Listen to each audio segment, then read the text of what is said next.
Intenso café y más cosas que hemos tomado y que hemos disfrutado de esta charla, he de decir una cosa que a veces piensan cuando damos la pausa del café como si fuera en esos congresos científicos un elemento, no sé, pues como de relax, cuando realmente, como bien sabemos, es uno de los lugares en los cuales se han creado montones de cosas. Yo puedo decir que no he escrito, pero sí he preparado 3 libros y no sé cuántos artículos de charlas de conversaciones hechas delante de un café con colegas con los que nunca habría contactado si no fuera por ese lugar, ¿no? Pero bueno, tenemos que volver al trabajo y bueno, pues vamos a presentarle.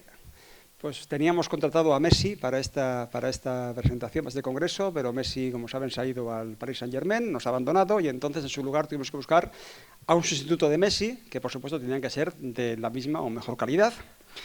Y por suerte, pues los del Atleti, los del Alavés, que está en Vitoria ahora, pues teníamos a un fichaje reciente, Gonzalo Andrés Fernández García, Gonzalo Andrés García Fernández. García Fernández, sí me equivoco en los apellidos, lo siento, pero bueno. Que es, bueno, pues es un investigador que este año lo tenemos de investigador postdoctoral en nuestro grupo de investigación, uno de los organizadores de este congreso, y que justamente pues trabajaba sobre temas muy vinculados con esta temática del congreso, sobre todo didáctica, y bueno, de hecho iba a venir como oyente para participar en los debates desde ese lado, pero bueno, pues le hemos conseguido convencer para que trabajara. Él es, bueno, pues procede de la Universidad de Alcalá de Henares. Yo le conocí o le medio conocí, y tengo sospecha cuando hace unos años el director del Departamento de Historia de América de allí, Pedro Pérez Herrero, me invitó a dar una charla que tenía que ver con temas parecidos a esto, cosas de cómo era la enseñanza profesional de la historia en el mundo académico, y yo me acuerdo que le mandé un título que era algo así como "Entramos en clase, enciendan los móviles", en los que planteaba, bueno, pues el uso de la tecnología en el aula, ¿no? Y de esas ideas de si es bueno o malo, y bueno, un debate sobre el que hablamos, que además había alumnos como él de doctorado que bueno, dieron ideas muy buenas. Entonces, una idea muy buena que luego lo repito siempre que voy a clase, señor consejero de Educación, tampoco tenga en cuenta esto que voy a decir. Yo cuando empiezo mis intervenciones de Historia de América, suelo decir lo siguiente: bueno, señores alumnos, si su preocupación cuando toman esta asignatura es si van a aprobar, no tengan preocupación, están aprobados. Como que vengan, están aprobados. Y ahora dejemos de tonterías y vamos a aprender historia. Y vamos a meternos, a aprender, a discutir, a debatir, clases muy prácticas y sobre todo para que haya aprendizaje, ¿no? Porque también mucho de nuestro alumnado, estamos aquí hablando teóricamente de la educación, y no tenemos en cuenta cuál es el objetivo que tenemos enfrente, que suele ser básicamente pasar el curso y, si pueden, tener buena calificación. Y lo que les importa es un guarismo al final del curso, y quizá no tanto los contenidos, las competencias y toda esa cantidad de cosas que las jergas pedagógicas nos están metiendo, que son importantes, pero bueno, que a veces pensamos que lo importante, ¿no? Y realmente el alumno, su interés muchas veces solo tiene que ser el que quiere acabar el curso bien y no tener que pasarse el verano repitiendo y pudiendo ir de fiesta en fiesta, que tenemos aquí muchas fiestas en verano. Bien, pues eso es un poco la cuestión, ¿no? Y a raíz de aquello, yo me aprendí de allí, de Alcalá, esa idea que suelo repetir, ¿no? Entonces, por eso fue un poco el contacto, y cuando pues, nos dijeron que si podíamos aceptarle nuestra universidad para pasar un año de postdoctoral, le dijimos que sí, contentos. Y entonces tenemos aquí a Gonzalo, que nos ha presentado esta propuesta. No está en el resumen, así que les voy a decir cuál es la propuesta que nos ha enviado, que es la siguiente, el título de su presentación: Globalización y decolonialidad, reflexiones sobre problemas y desafíos de la enseñanza de la historia en el siglo XXI en tiempos de crisis. Gonzalo, tu turno. ¿Se escucha bien? ¿Se escucha bien? Perfecto. Vale, pues gracias al profesor Óscar Álvarez Gila. Yo me voy a levantar, si no les importa. Llevo mascarilla básicamente no para protegerme a mí, sino para proteger a mi padre, que superó la muerte a través del COVID, estuvo enfermo 4 meses y bueno, en fin, llevo la mascarilla por eso, para protegerle a él, no tanto a mí, sino a él. Hasta aquí puedo moverme solamente, ¿no? Esta es la frontera, ¿eh? Ahí está de acuerdo. Entonces, bueno, primero agradecer la instancia, evidentemente he venido aquí de invitado sorpresa, espero que la sorpresa sea agradable, si no lo es, pues me lo decís también, para mejorar. Óscar me dijo que, pues que hablara de temas de los míos, que son enseñanza de la historia, que son didáctica de la historia, que es problematizar acerca de lo que tiene que ver con la enseñanza de la historia, con el impacto que genera, ¿no es cierto?, con el impacto que genera. Porque claro, cuando uno lee didáctica de la historia casi siempre son cosas que tienen que ver con nuevas metodologías, ¿no es cierto?, con innovación, ¿ya? Ahora, por ejemplo, todo el tema de la virtualización está bien potente, ¿ya? Entonces, a mí esas cuestiones me interesan, pero hasta cierto punto nomás. Entonces, yo hace poco, bueno, como el programa ese, ¿no? Vengo a hablar de mi libro, ¿no? Pues, yo he publicado un libro hace poco que se llama ¿Qué historia enseñar y para qué? Entonces, claro, yo evidentemente pensé que este podría ser un escenario bastante idóneo para poder hablar sobre estos temas.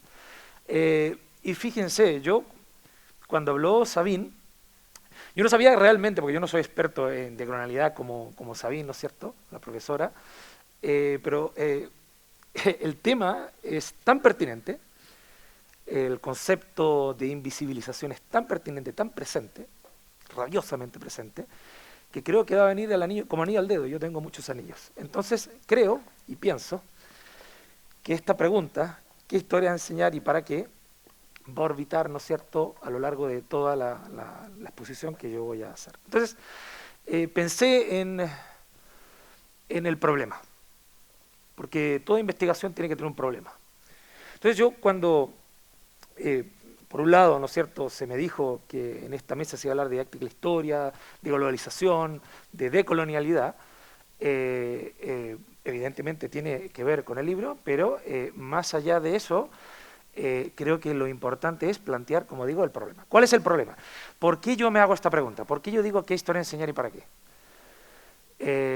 Evidentemente, seguramente todos ustedes habrán dado historia en la escuela, ¿no? Todos habrán dado historia nacional.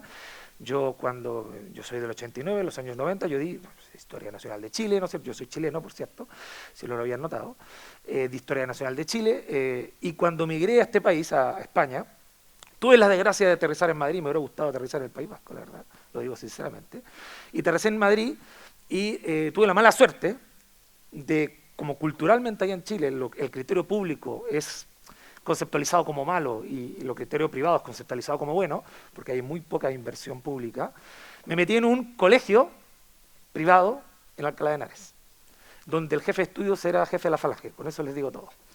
Entonces sufrí bastante, el primer año, segundo año, ¿no es cierto? Y yo creo que a partir de entonces fui generando mi interés por la historia, más aún de volver a Chile, porque me acuerdo que, todavía recuerdo, ¿no es cierto?, ese momento donde el profesor, bueno, fue primero una profesora y después un profesor me decía, bueno, Gonzalo, tú sabes historia, ¿no?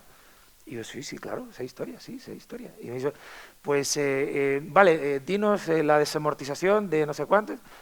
Eso yo no lo conozco. Ah, bueno, pues eso es historia, ¿eh? Dígame usted la historia.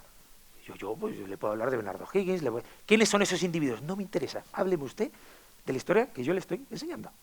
Porque esa historia es la que usted va a tener que, de alguna forma, aprender y utilizar, ¿no es cierto?, en su vida diaria. Entonces, me di cuenta que mi historia no servía.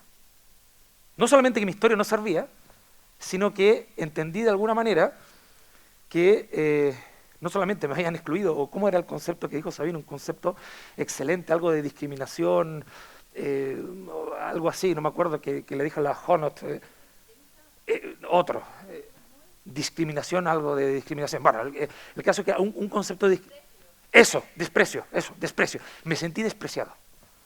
Porque a mí me habían enseñado desde mi más tierna infancia que había que creer en la liberación del Estado chileno, había que creer en una serie de valores, había que creer en el valor de la bandera, había que creer en la revolución liberal del siglo XIX, había que creer en el Estado chileno, había que creer en una serie de valores y símbolos, íconos.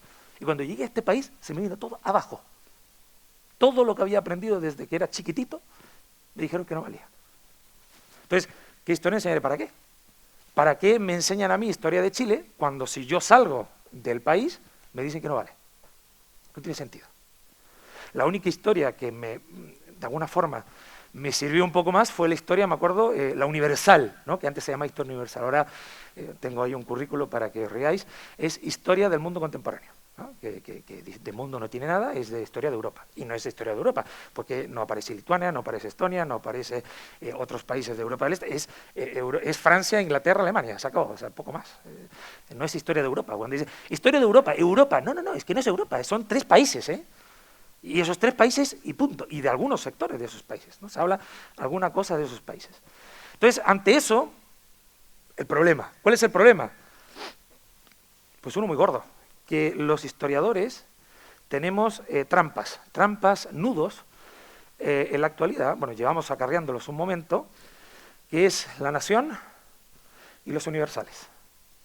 Tenemos un problema con la conceptualización de Europa, ¿ya? Y tenemos un problema con la nación. ¿Qué sucede? Les cuento rápidamente, ¿no? Porque esto seguramente todos ustedes se lo sabrán si son historiadores y si no lo habrán oído.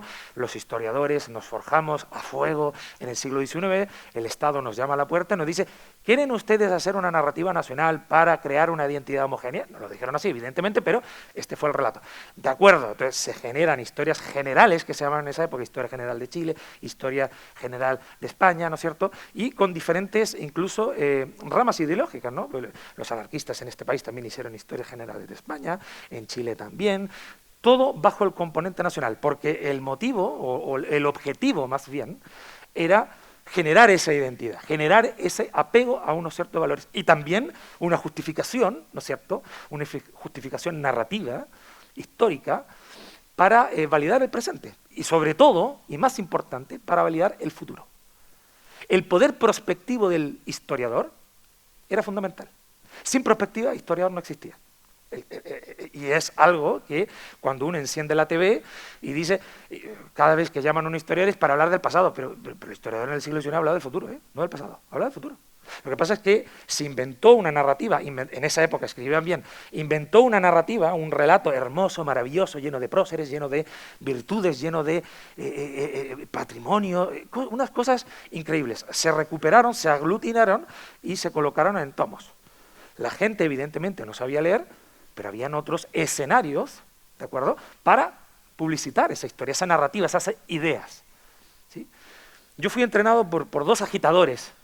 Uno de ellos lamentablemente está muerto, el doctor Eduardo Javier Figueroa de la Católica del Paraíso, y el otro está vivo y muy vivo, que es el doctor Pedro Pérez Herrero de la Universidad de Alcalá. Y esos 2 agitadores, a los cuales les doy gracias, que sin ellos no podría ser editado ni financiado, porque las cosas también se dan con dinero, este libro, ¿no? Y ellos me enseñaron algo muy importante, que es que el historiador tiene que hacerse autocrítica y tiene que empezar a repensar muy seriamente lo que está haciendo, porque nos estamos equivocando. Y a partir de ahí me hice las preguntas. Y empecé, por esa, ¿se acuerdan esa anécdota que les dije al principio, no? Empecé por ahí, la enseñanza escolar de la historia. ¿Qué sucede en la enseñanza? ¿Qué pasa en la escuela? ¿No?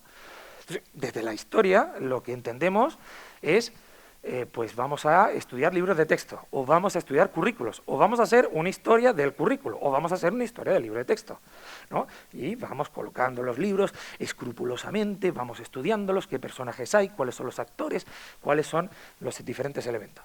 Yo no hice eso, yo lo que hice fue, eso hubiera sido más fácil, yo lo que hice fue complicarme un poquito la vida. ¿Cómo me compliqué la vida? Me metí en el ámbito de la antropología e hice etnografía en un aula y toqué la puerta del aula, que es difícil de entrar. Toqué la puerta del aula y pues me dijeron, ¿y usted para qué aquí viene? ¿Qué viene a hacer aquí? ¿No? Y dije, bueno, lo que quiero es poner la oreja, escuchar, como decía la profesora Hayes, escuchar para tener de alguna manera, pues, qué dicen los estudiantes, qué piensan. Se me está cayendo esto. Aquí.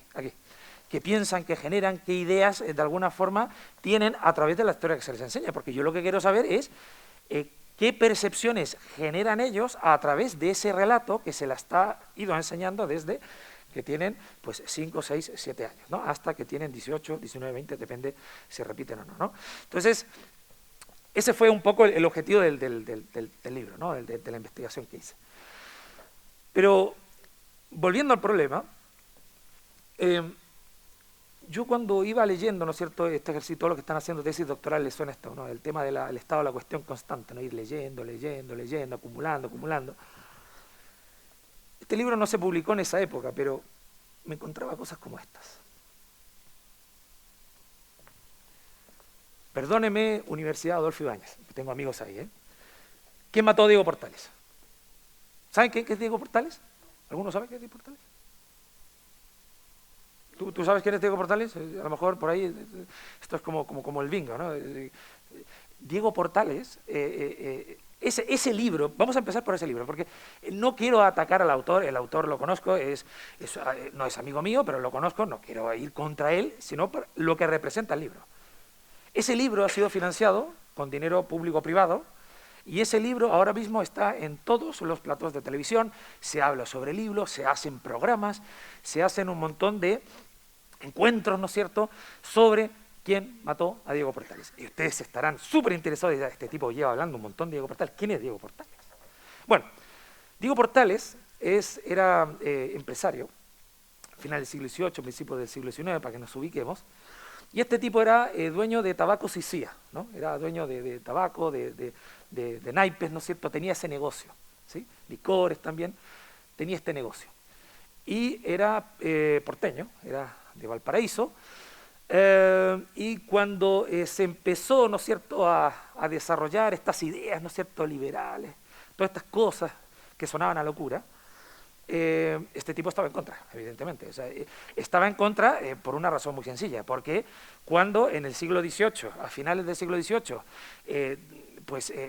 se va enterando, o a principios del siglo XIX, se va enterando que todos los contratos, todos los favores que se establecían entre grupos de poder de Valparaíso, Santiago de Chile, Concepción, etcétera, y la corona se estaban rompiendo y el rey se va, dijeron, ¿que no me van a dar mi favor?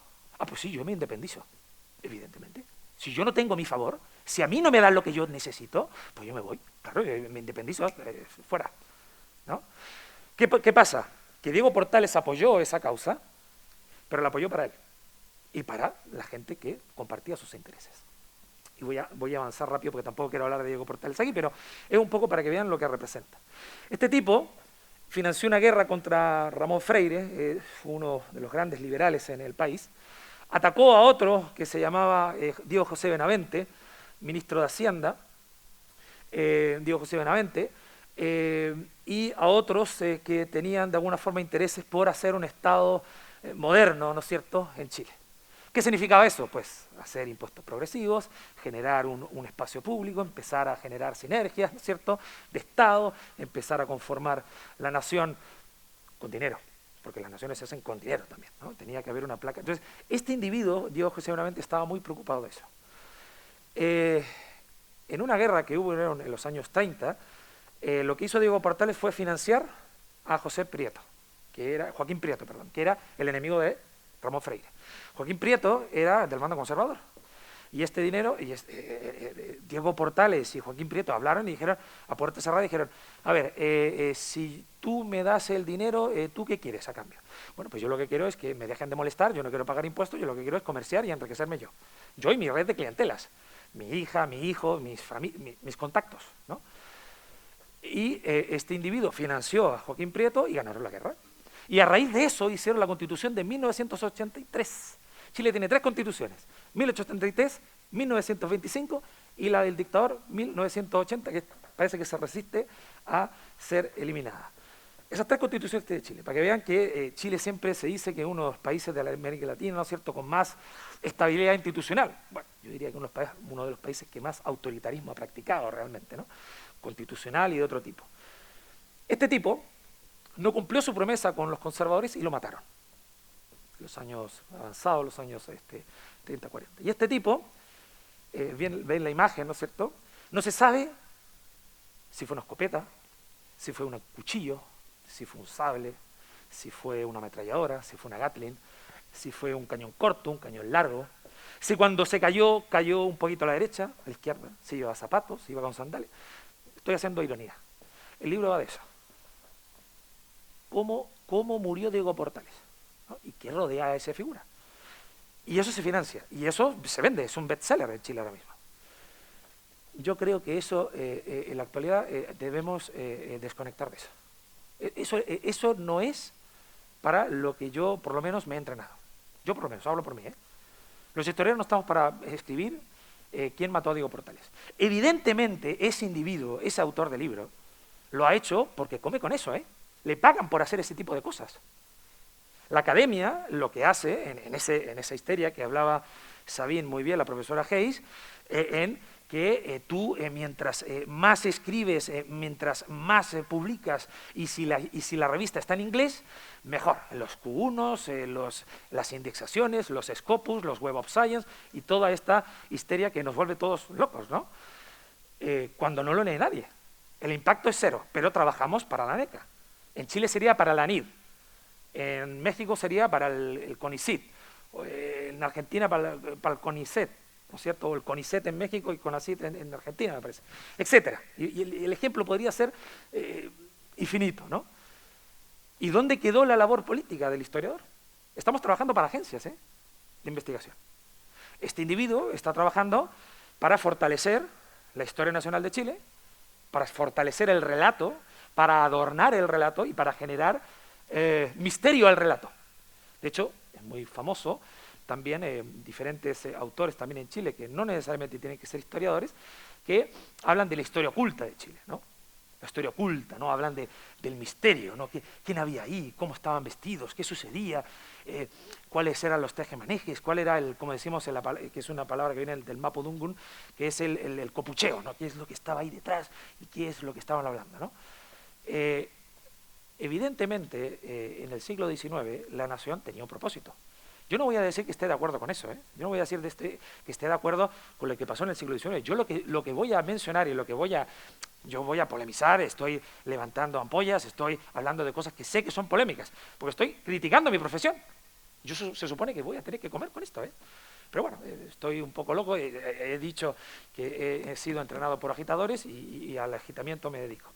Entonces, finalmente, la nación en el siglo XIX tenía un propósito: crear un futuro, crear una utopía, crear una narrativa para que la gente se apegara a ella.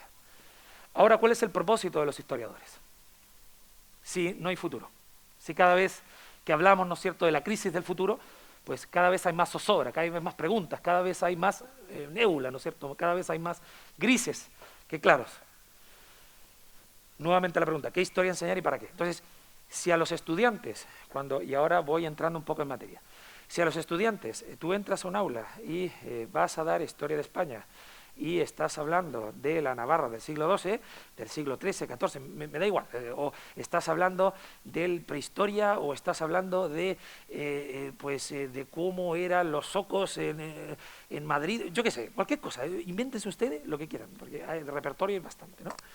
Entonces, de repente el historiador o la profesora, el profesor, ¿no? Se te levanta la vista y se da cuenta que aquí hay sentado un rumano, aquí hay sentado una búlgara, ahí hay uno de Guinea Ecuatorial, hay otro que es de Chile, hay otro que ha vivido en 3 partes del mundo, hay otro que su padre es camerunés y ha vivido toda su vida en Tailandia, y ve que hay un ruso, y ves que no hay una concordancia, se está enseñando un relato que no conecta, que no funca.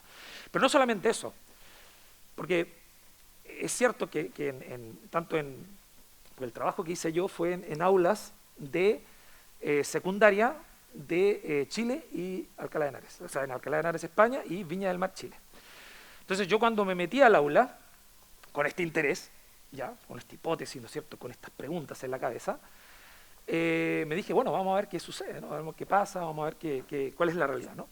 En Chile, por ejemplo, me encontré también muchísima pluralidad. Lo que pasa es que no he venido de Europa, sino he venido de América Latina. Muchísimo boliviano, muchísimo venezolano, ¿no es cierto?, colombiano, muchísimo, y ojo lo que voy a decir ahora, muchísimo negro. Que en Chile habían negros en el siglo XIX. Lo que pasa es que, igual que había población indígena, lo que pasa es que los exterminaron a todos por ahí, ¿no? Y entonces ahora en Chile, tú vas a Santiago, desde 2014, y hay negros por la calle. Antes no había negros. Yo me fui en Chile con 14 años y no había negros en la calle. Ahora hay negros. Eso es maravilloso, es pluralidad. Yo no voy a criticar eso. Lo que digo es que la sociedad ha cambiado. Chile ha cambiado. Población haitiana que viene, ¿no es cierto? Compañeros haitianos, que está bastante nutrido. y que traen su idioma, traen su cultura, traen experiencias, están en percepciones. Eso es maravilloso. Lo que pasa es que la clase de historia no sabe apreciarlo, porque esos individuos se sientan en el aula, los hijos de los migrantes, y se dan cuenta de que no aparecen ahí. No solamente que no aparecen ahí, sino cuando se les trata a ellos, no solamente que los hagas invisibles, lo que pasa es que los tratan con discriminación positiva. ¡Ay, mira, pobrecitos los negros! ¿No? Que es lo que habitualmente se suele hacer cuando en los libros de texto de historia se habla, ¿no es cierto?, de no voy a hablar de minorías, porque los negros no son minoría, los chinos tampoco son minoría, nosotros somos la minoría. Europa es la minoría, América Latina es la minoría, la mayoría son ellos, la mayoría es Asia, la mayoría es África, nosotros somos pequeñitos, Europa es así de pequeño, chiquitito. ¿Y para qué hablar de Chile? Chile es, la población de Chile toda son 19 millones de habitantes, no tiene más, ¿no? Somos muy poquitos. Lo que pasa es que hemos colocado el centro en Europa y en América Latina y nos hemos olvidado del resto, ¿no? Y eso es uno de los grandes problemas. Entonces, el ejercicio, ¿no es cierto?, para ir un poco al tema, yo cuando me puse a escuchar, cuando me puse a observar,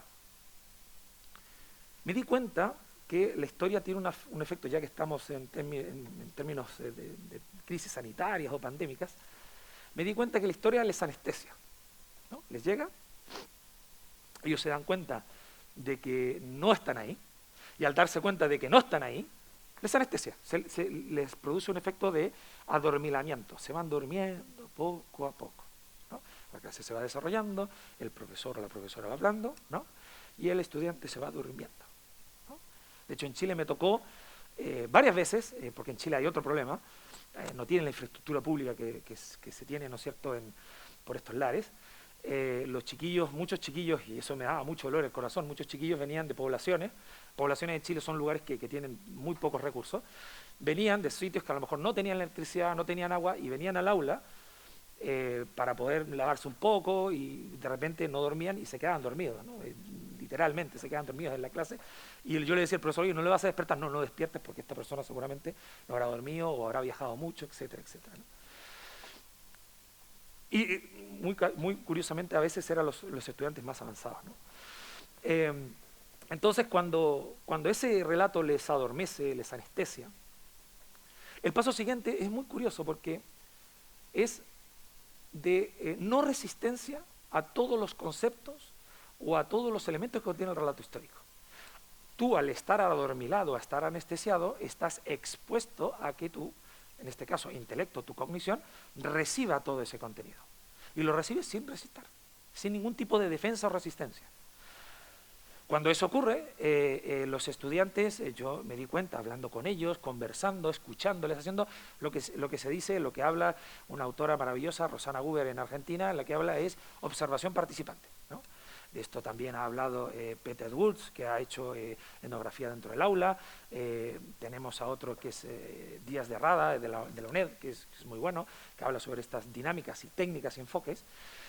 Cuando yo me metí en el aula y hablaba con ellos, me daba cuenta que no eran realmente conscientes del peso que tenían encima. Cuando hablábamos de invisibilizados, ellos entienden que estamos hablando ya que hablamos de porcentajes, a mí no me gusta hablar de porcentaje, pero me gusta hablar de porciones, de personas. Hablamos de que estuve con 200, 300 estudiantes en Chile y estuve aproximadamente con un número muy parecido en Alcalá de Henares, ¿no? Pero yo no fui al número, yo fui al individuo. Porque el problema muchas veces que tiene la parte mala de la sociología, no la que ha hecho la profesora Hayes, es medir la realidad, ¿no? Entonces, por eso yo no me fui a la sociología, me fui a la antropología, me fui al individuo, me fui a preguntar qué le pasaba a ese estudiante, qué aprensiones tenía y qué le sucedía con la narrativa que él estaba aprendiendo, ¿no? Entonces, cuando de alguna forma me fui de los liceos, allá en Chile, los institutos acá, y hice reposado análisis de todo aquello, me di cuenta de que habían dos elementos, ¿no? Un emisor y un receptor. El receptor es el estudiante, ¿no? El receptor es pasivo, pero al mismo tiempo es activo.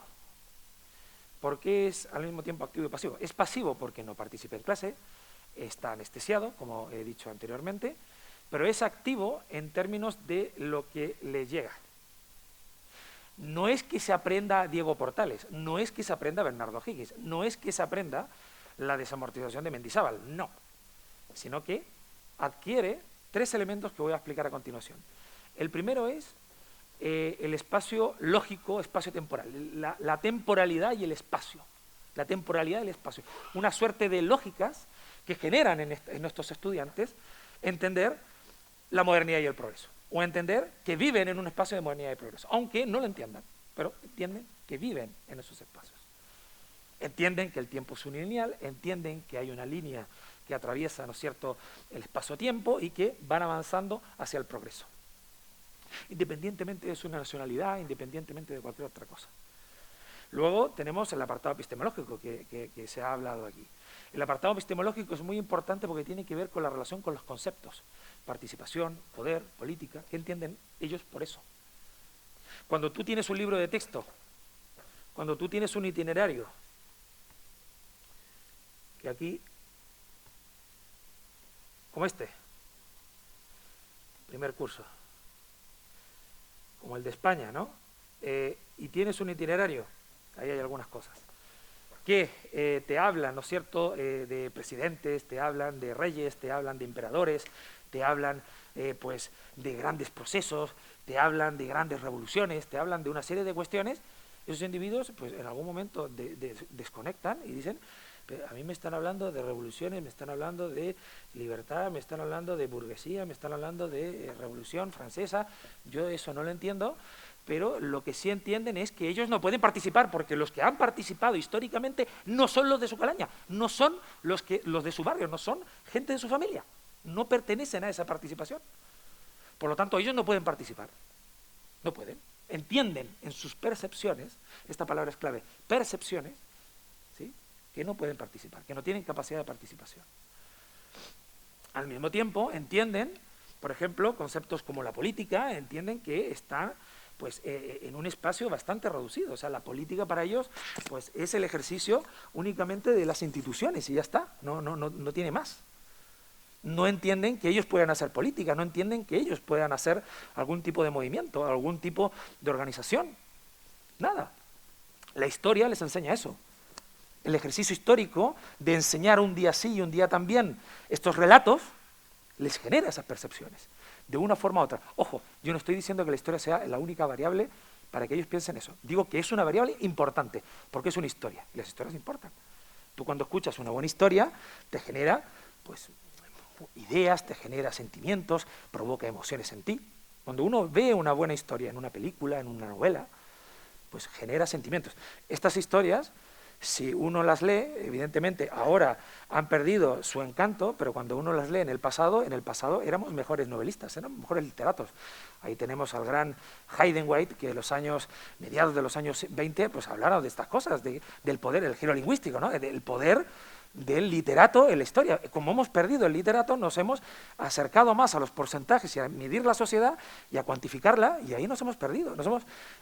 Hemos abandonado completamente ese espíritu literario y hemos abandonado el futuro, ¿no? Y nos hemos dedicado pues a repetir continuamente Revolución Francesa, sociedad, historia de Chile, historia de España, historia de Rusia, Estados Unidos. Ustedes pick one, ¿no? Escoged una. Entonces, cuando vi esa, como les decía, ¿no es cierto?, cuando vi esa problemática y cuando escuchaba a la profesora, ¿no es cierto?, porque me pareció importante, el tema de la invisibilización. ¿Qué pasa con la invisibilización? O sea, ¿ellos realmente son invisibles? ¿Han sido apartados? ¿Son otros?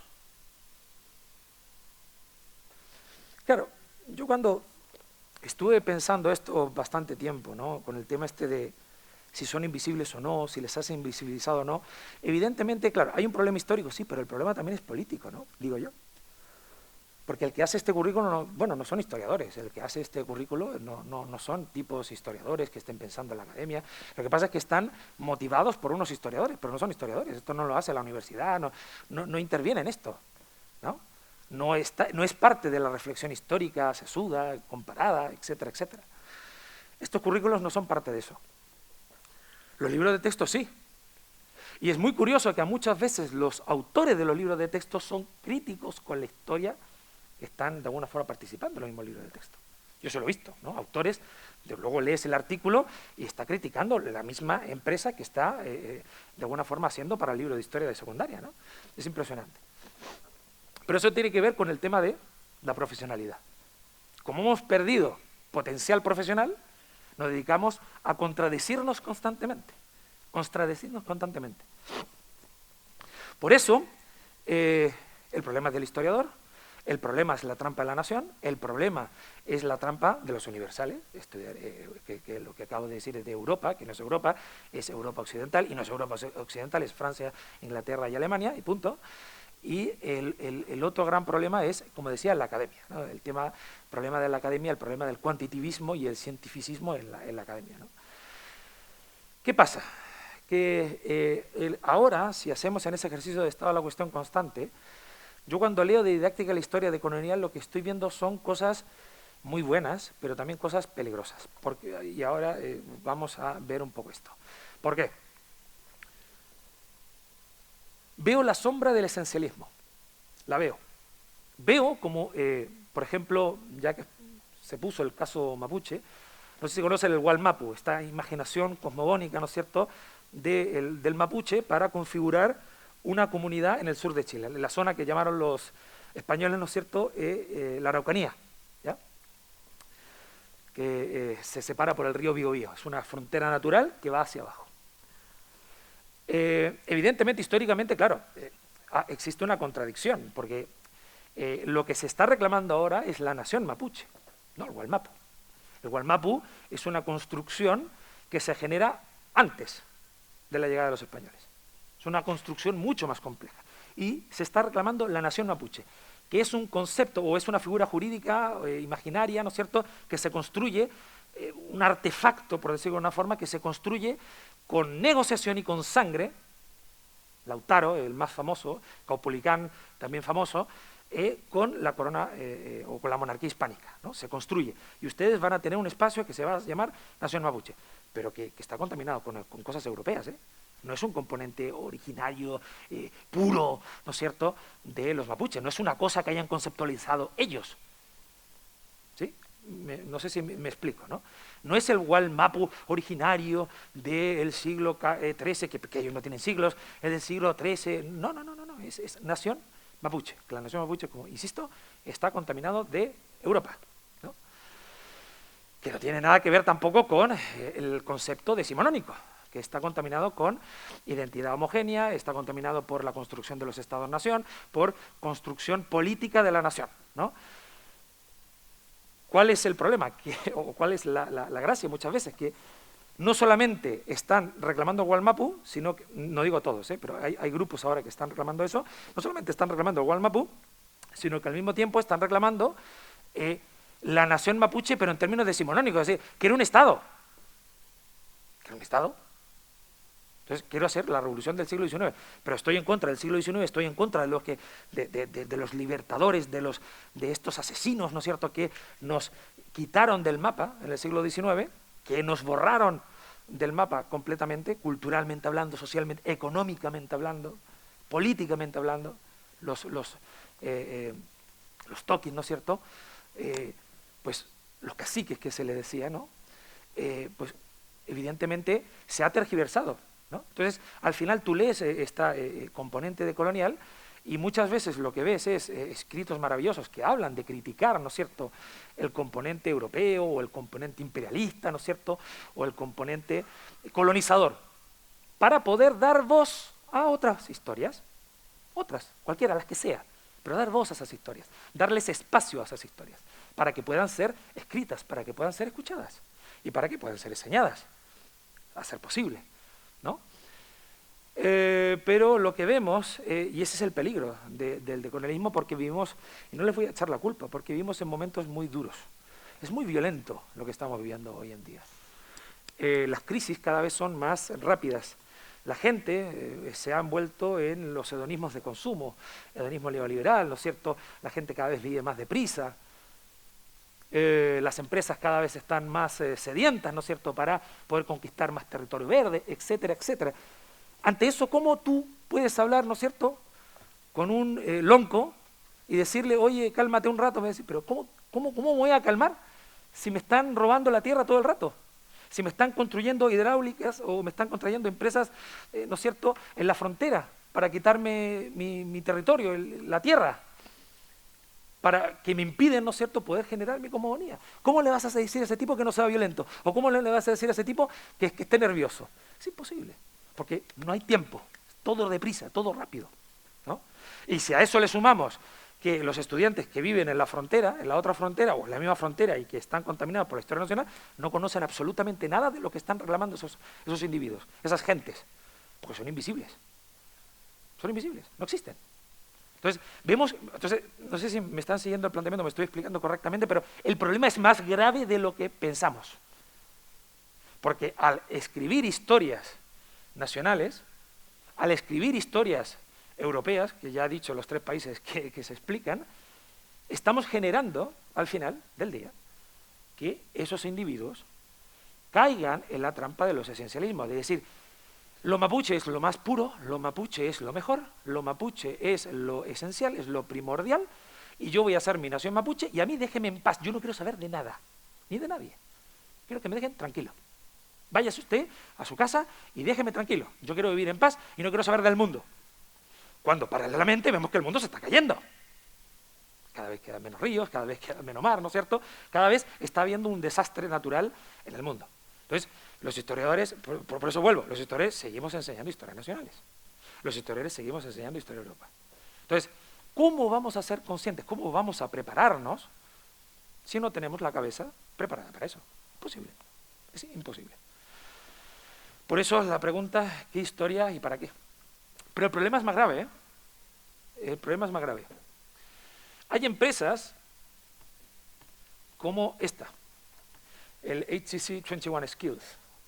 Esta empresa, por ejemplo, que está financiada por Intel, por Microsoft, que bueno, que no son empresas que sean muy así altruistas en este sentido, pues estas empresas, que ustedes las pueden consultar, lo ven después en sus casas, lo ven tranquilamente, lo que hacen es pensar el tipo de ciudadanía que quieren, ¿no es cierto?, para el siglo XXI.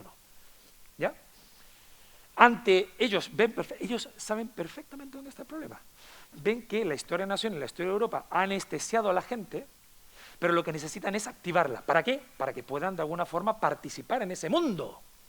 Porque ve que la gente no está conectada, está desconectada, está anestesiada, está contaminada, sí, pero no participa en el mundo que ellos quieren que participe.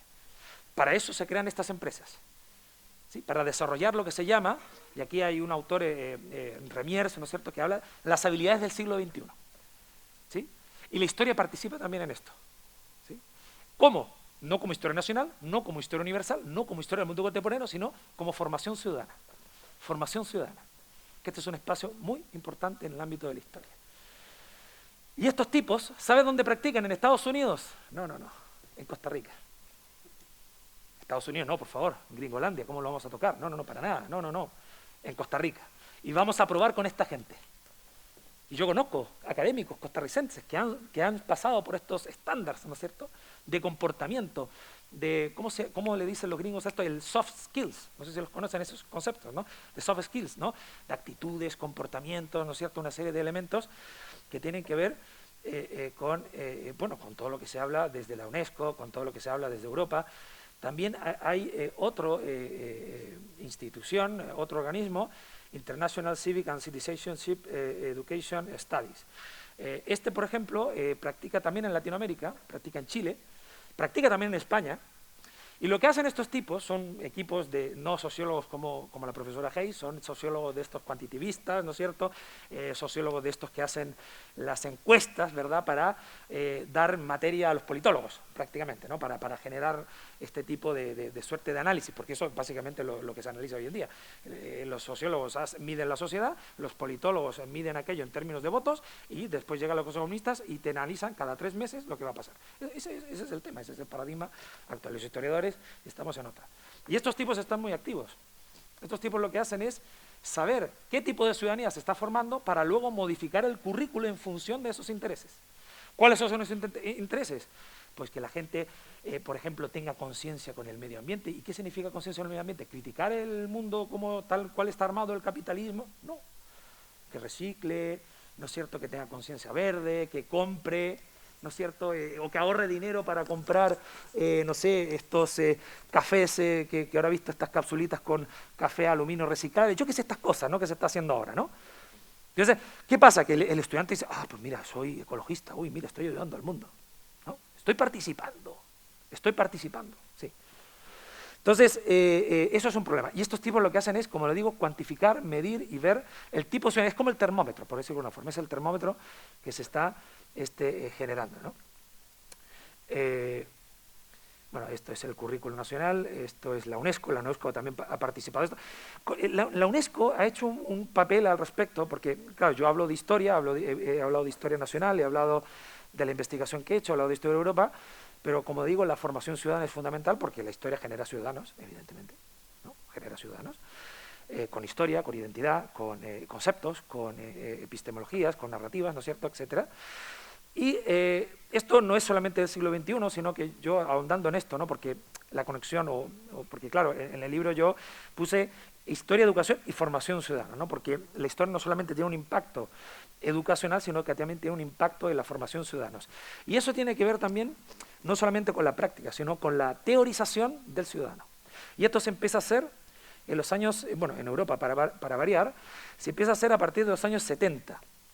El Foro de Faure, por ejemplo, famoso, desde Francia. Empiezan a llamar a gente con responsabilidad, o ex mandatarios con responsabilidad política, ¿no es cierto?, y se ponen a pensar, ese texto es maravilloso, por favor, léanlo, de los años 70. Empiezan a pensar en el superhombre, unas teorías neonietzscheanas de qué debería ser el hombre para el futuro, qué elementos debería tener, empiezan a conceptualizar la ciudadanía. Otro más famoso, este es un poquito, va un poquito más por el aire, otro más famoso es este, el de Delors.